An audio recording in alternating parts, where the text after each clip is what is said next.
My name is Kayla Reed. I am the systems librarian, and in the back is Diana Fordham. She is one of our instructional designers. And we're just here today to talk about the library, which is on Blackboard and can be used with Blackboard. And we want to make sure you know about those options because there's a lot of tools that could be used by faculty for teaching. And we're not sure they're always getting used or that they're even known about. So we want to make sure you have those options. So if you log into Blackboard, one of the things you'll notice is organizations. And if we click on that, everyone, students, staff, and faculty should have the library as an organization. Now, to be fair, before this year, this was kind of a wasteland because it hadn't been maintained. But this was one of my first goals when I became systems librarian in July, was to get this back up and running and to look good because COVID, you don't know what's going to happen, and we want to make sure all the library resources are available to you in an easy way to find. So if we open the menu at the top, the arrow, yeah, sorry. Sometimes Blackboard's weird. Okay. You have your basic library information here. We have contact us. So these are phone numbers and emails, which you could reach us. We have library home, which just takes you to the library homepage. Library hours and events, which is a calendar that gives you all of the library hours and any events happening in the library. So you can see what's going on. And then library social media, which includes, we have a Twitter, a Facebook, and both of these are the feeds from those. So these are easy to find. But the stuff I really want to talk about are the stuff beneath that, which are library services and library tutorials. These are the things I've worked the hardest to get set up. So Ask a Librarian, this is just the chat essentially set up. So if the library is open, this will be online and you can ask your question in real time. If we're not open, so it's like 10 o'clock at night, for example, you can submit a question and we'll get back to it as soon as we open the next day. So let your students know that's an option because the chat's becoming more popular. Students know that it exists. Next is booking a study room. This is very popular for students. Study rooms are a huge popular item in the library. We have a video that gives instructions on how to do it, so step by step. And then this is the page for information. So if you're a faculty or staff, you can book a meeting room right here. And then for MSSU students, if you scroll down, you can click to reserve in advance, and it gives information about the rooms.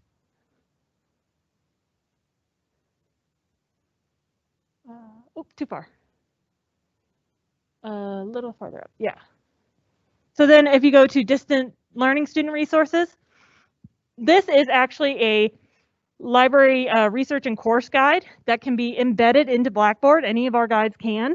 This one is specifically for distance learning students. So it focuses on them such as off-campus access, so they know how to get materials if they are not on campus because you have to log into the proxy. And a lot of students don't know that and they might give up. How to find articles, how to find books and ebooks, anything like that.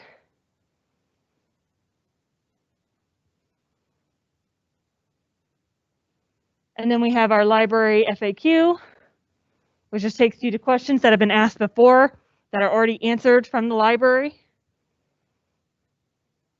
And then finally, our research guides, which takes you to the full page of our research guides. We have one for each subject on campus, as well as other helpful research guides, including common assignments, faculty services, and other things like that. As I said before, any of these can be embedded in Blackboard. So say you're teaching music and you want the music guide embedded into your Blackboard class, we can do that. Diana has shown me how to do that, and it's super easy. So we also have the ability to create guides specifically for a class. If we, let's see here, yeah. Will you go to one of yours, Diana? Is that okay?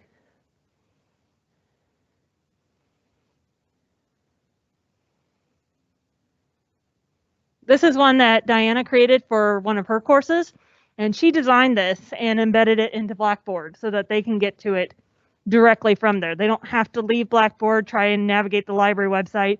It's just in their course for them. And they can go to each section, and she's put all of the materials that she wants them to look at in that section.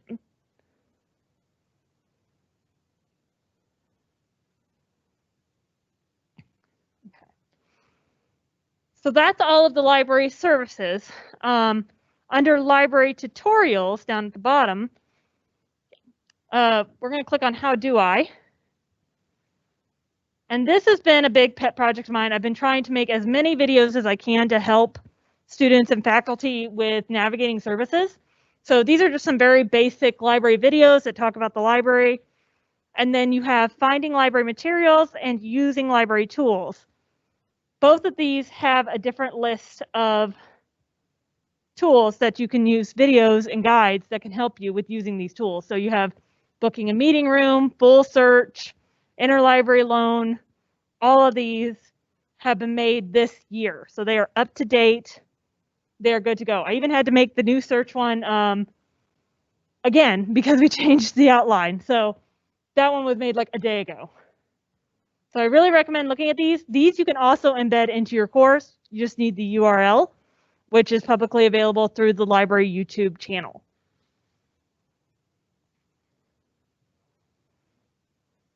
Something that you won't see, but we see because I manage this place, is Blackboard Collaborate. We've actually been using that to do library instruction, and students really love it because they can interact with us digitally. And I don't know if you've ever had students in a class, but they don't really like interacting in person as much because they feel like everyone's watching them. But digitally, they have no problem speaking up. And there's a video.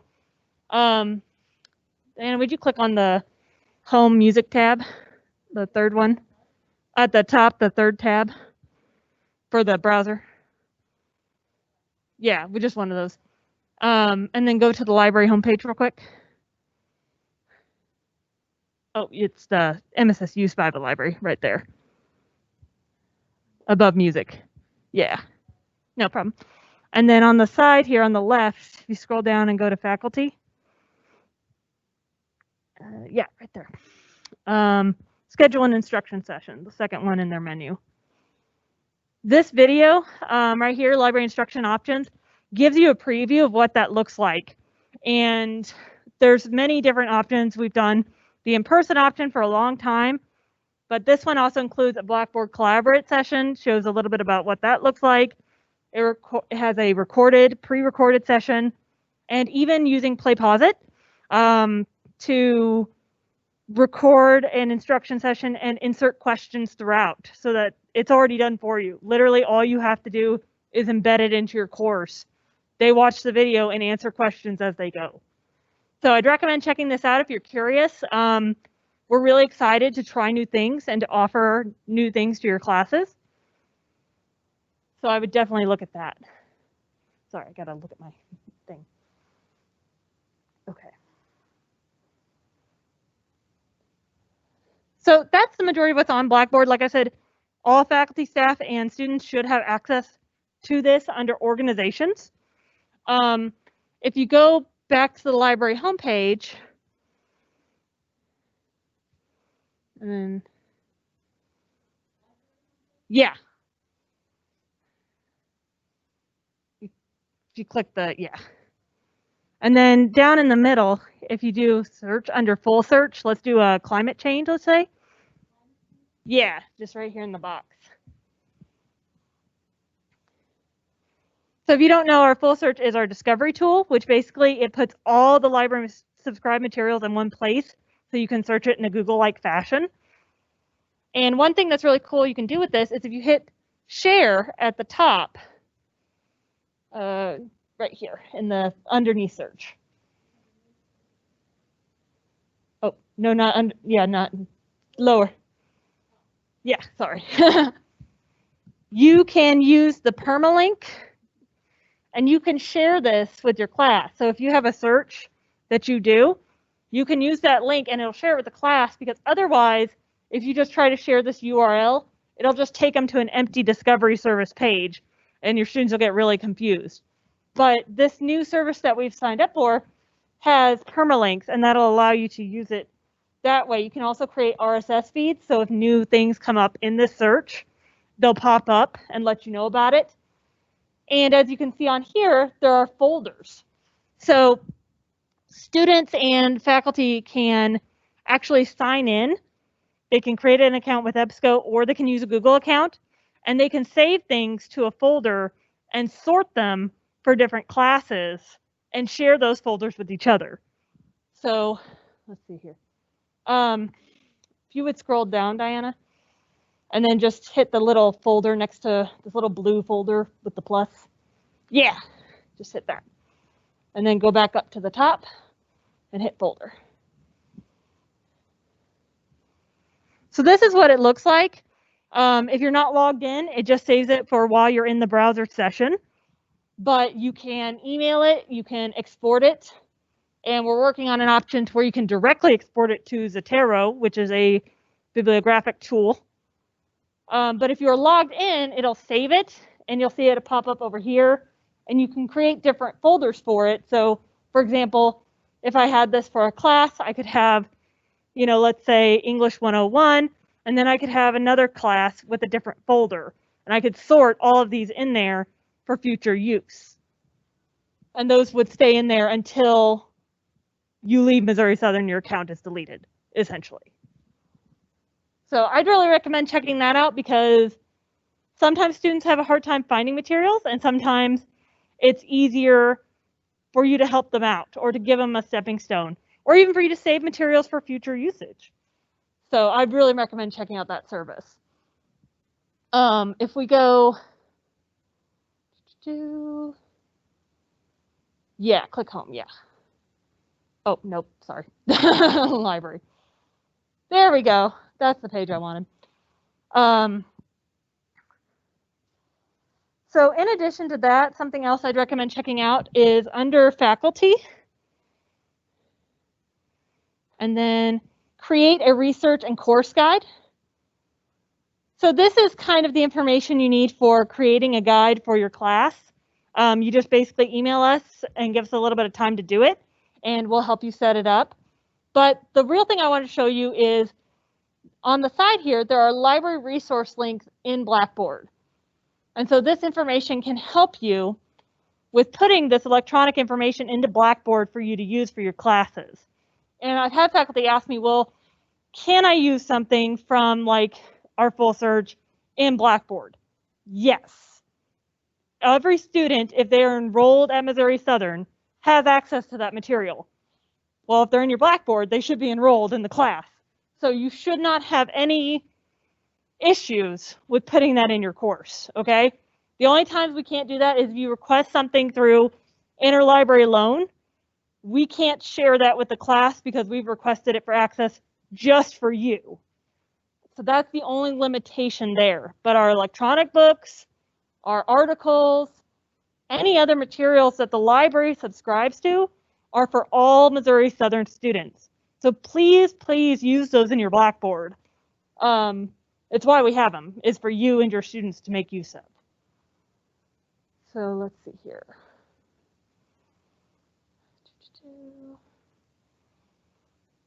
Okay, so we can go back to the home page. If you would scroll down a little bit.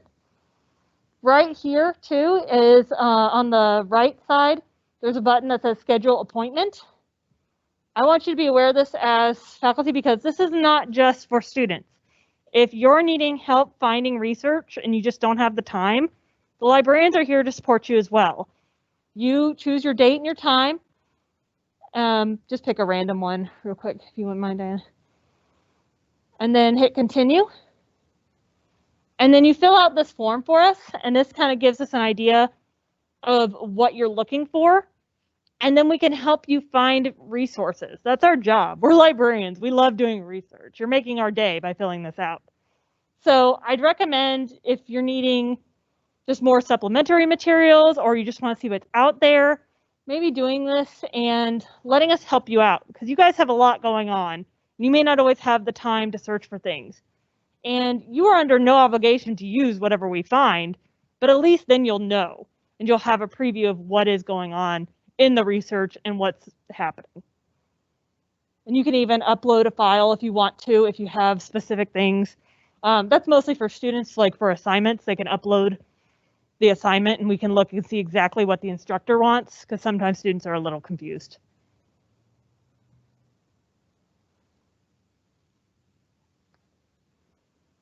Okay.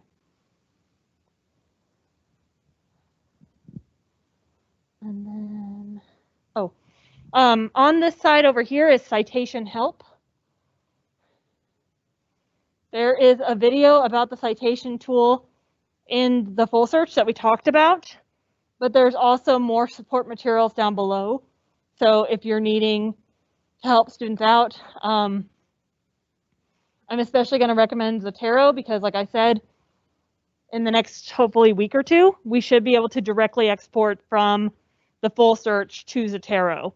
And that's a free tool for up to, I think it's 2 gigabytes, something like that. The only limitation of it is storage, which we estimated out, and I think was over 200 articles.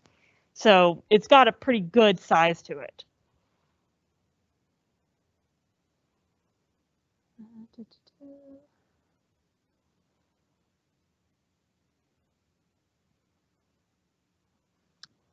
So those are some of the main things I really wanted to highlight. Diana, did you have? Okay. So are there any questions or comments, thoughts, moans, groans, complaints that we can address?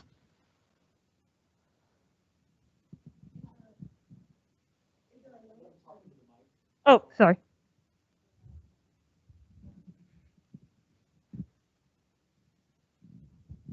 Is there a limit to the number of times a student can schedule appointments to have research done for them in a semester or a time frame? Yeah, so there's not really a limit, but time frame we usually ask for 24 to 48 hours so that we have time to do the actual research. Otherwise, we may not have time to look at stuff. Like today, my whole day is taken up. So if someone submitted it right now, I wouldn't have the time to do it by 5 o'clock. And I think it says that if you go to the library homepage real quick, Diana, if you don't mind, you can click library, right? Yeah. And then go down to schedule appointment. I think it says it, or used to. Let's see, go back up. Yeah, library will respond within 40 hours to confirm. They're temporarily mostly virtual, but we've been doing some in person when students request it. But generally speaking, 24 to 48 hours is preferred. I think we've done some sooner than that if it's very urgent, but it just to make sure. These all go directly to libref email, which is James at the moment, because we do only have 4 librarians right now. So we're kind of operating a little understaffed, but hopefully one day we'll have a reference librarian and they'd be able to do it immediately. Yeah.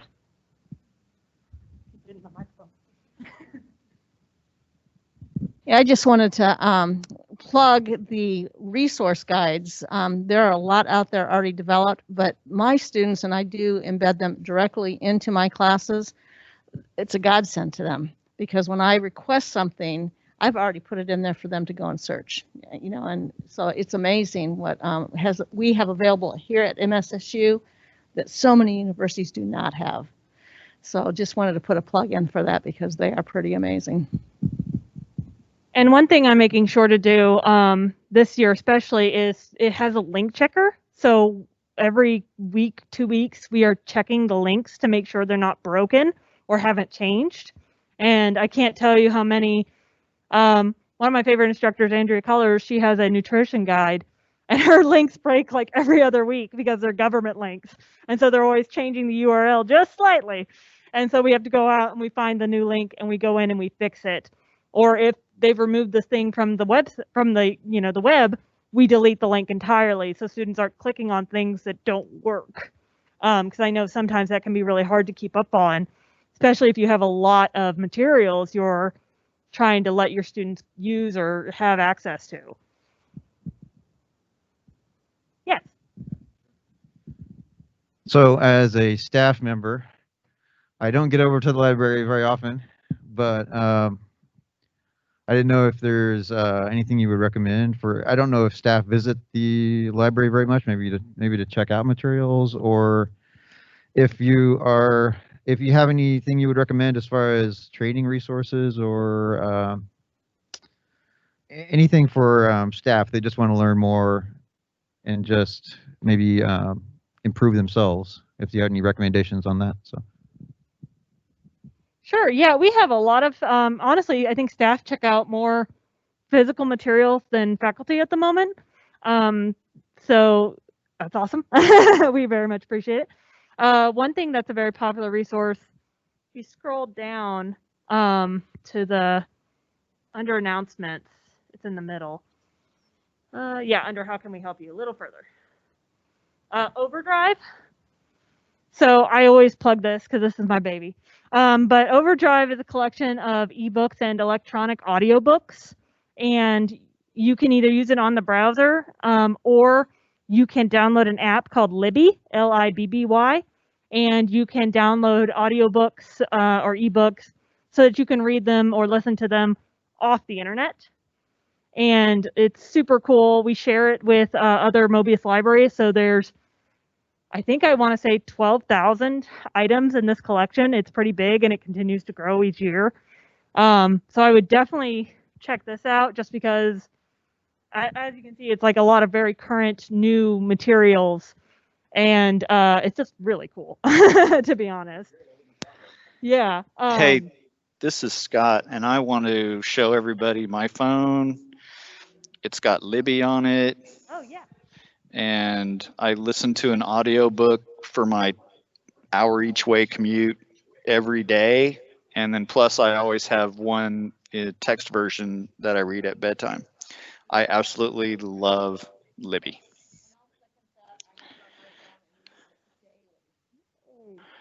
That makes me really happy.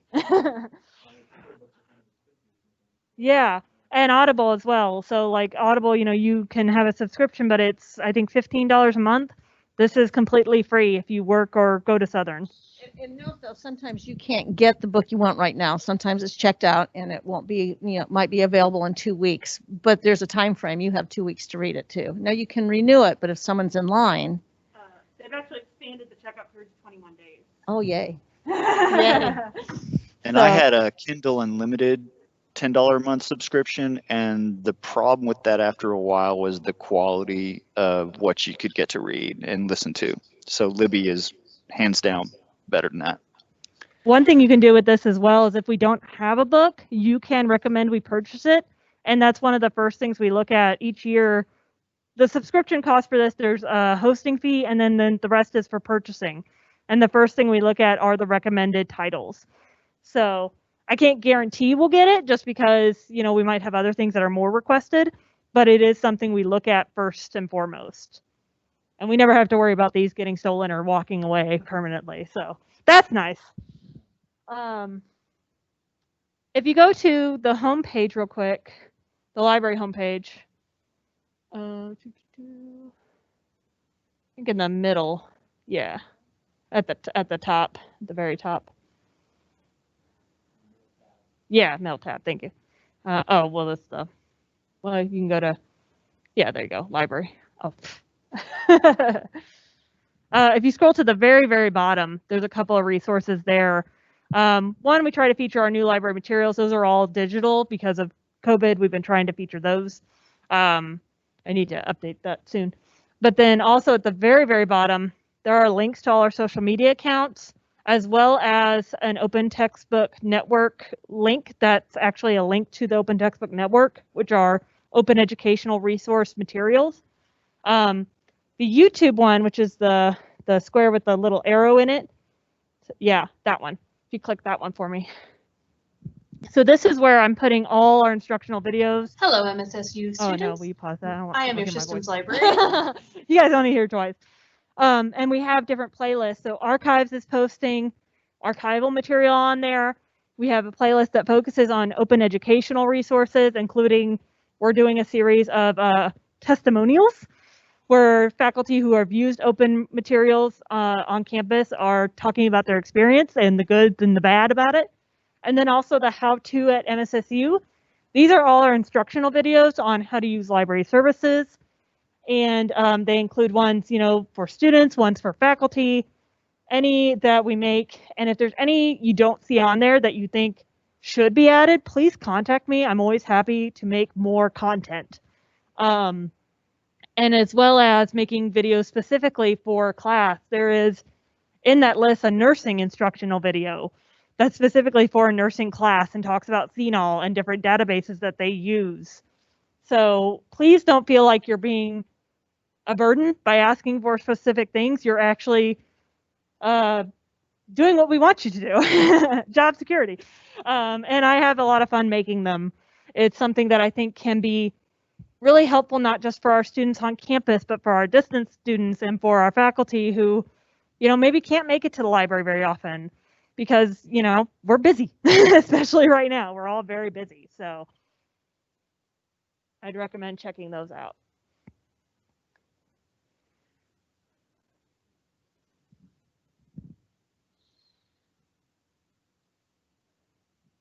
And I had mentioned the chat in Blackboard. It's also right there on the right, chat with a librarian.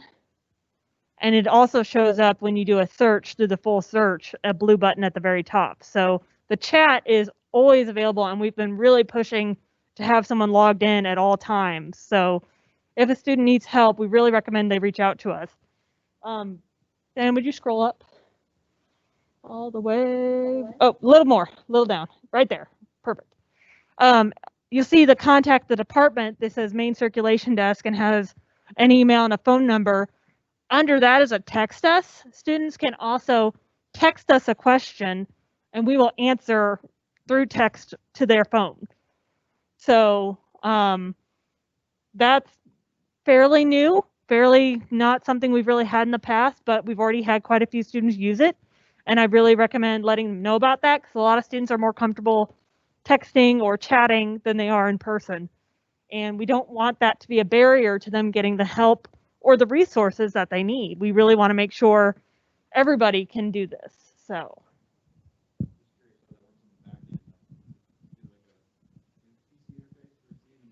Yeah, so on the back end, how it works is we have a program called LibChat, and it runs our chat and it essentially puts it on our dashboard.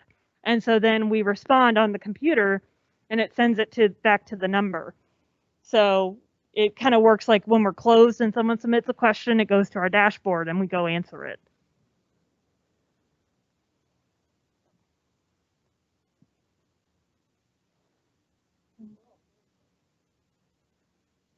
Well, since we have time, I'm going to shamelessly plug. If you click on faculty, there is an open educational resources tab at the, learn about open educational resources, a little further down, right there. So there's a whole page that can kind of give you information about this, because I know it's something that's talked about a lot on campus right now, but there's a lot of definitions and there's a lot of words being thrown around. The research and course guide, which is listed under step 1 plan, that gives you the definitions and talks about it. And then we've had a lot of people doing consultations lately, which is step 2. And essentially that's a lot like the research appointment. You can fill out the form, say what you're looking for, and I'll go out and look and see what I can find and then come back to you with it and say, here's what's out there, here's what's available. And then the library helps you find materials, and then distance learning helps you integrate them into Blackboard and to have them be used. So later today, there's actually an OER panel with students who are going to talk about their experiences using those in the classroom, and that's at 2 o'clock. So if you want to check that out, I'd really recommend it. It's really cool. The testimonials on the YouTube channel are also really neat. We've got some really awesome faculty doing some really cool things in their courses. and they're just great. I just really love them so much. They have such interesting stories on how they've developed things. It's not even always using what you would consider an OER. It's not like a free textbook. We have faculty who just use articles or other resources that they find. One even said a podcast. And they use those in their course. And students love it because it's variety. It gives them some kind of different thing to learn from. And so I'd recommend checking it out if you can have the time, because you have resources to help support you with that. You're not alone in doing this. We are here to help you with that. Myself and Diana and Scott. So we've got other things in the works that I can't talk about yet, but you'll hear about them soon enough. Top secret.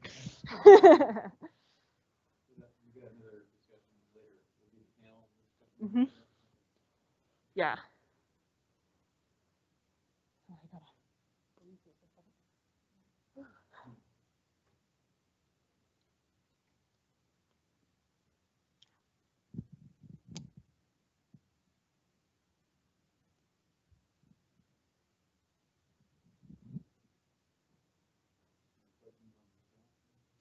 Does anybody online have any questions? Just remember to unmute yourself. Scott, We can this hear is you. Felicia. Hi, Felicia. I don't have a question, just a comment. When it comes to the organization in Blackboard, if any faculty or staff does not see it on their list, let me know. We are constantly working, trying to keep this updated but with the turnover, it's kind of hard sometimes and we do miss people. So if they're looking for it and they don't see it, just, call me or drop me an email. I'll make sure they get put in there. Thank you, Felicia.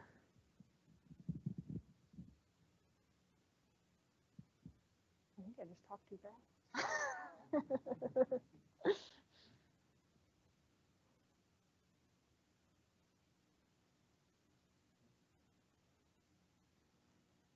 That's it. Thank you all for coming. Thank you. Thank you, everyone online, for stopping in. You're welcome. This is Lisa Sweet. Thanks. Thanks, Lisa.